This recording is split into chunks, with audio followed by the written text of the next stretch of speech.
And here it is, our spare case. Well, at this point, it pretty much is. To our spanking, smashing, over the top, larger than life. Woo, woo, woo. Now that is a tower, is it? Yeah, well, it came out of that case down there, but oh, it also fits the 120 megahertz Pentium model. Flexible, they actually were floppy. Smaller, which looks amazing, doesn't it? I mean, compact floppy disk. Like someone said, I remember when they were 8 inches. You know, it's like bigger than this whole tower front plate. Oh, I'm glad it's family friendly at least. At least Sonny's happy. Pentium Gateway. Yeah, just emptying it out, screwing it tight for long-term sitting around as art in a way too.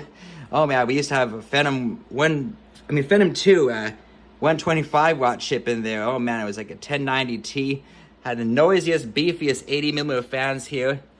Exhaust, because I had to make way for the airflow to try to figure out what I was doing back then. Yeah, I also had to sand off one of the standoffs because something was on non-removable. Took the IO shield from the other duplicate case, but we'll figure out what we're gonna do with it someday. Oh, it's actually the same year, 96.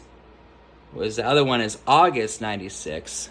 I had another one that had a Pentium X. It was 200 here.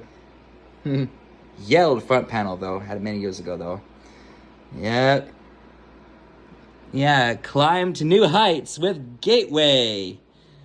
Upgrade today. Ooh. Oh, by the way, you gotta love this. It's not the original power switch, but I love these old AT style switches. Look at that. Hard power switch. Can you get any better than this? The set switch, I think, is original. Compare the two, I guess, sometime. Bye.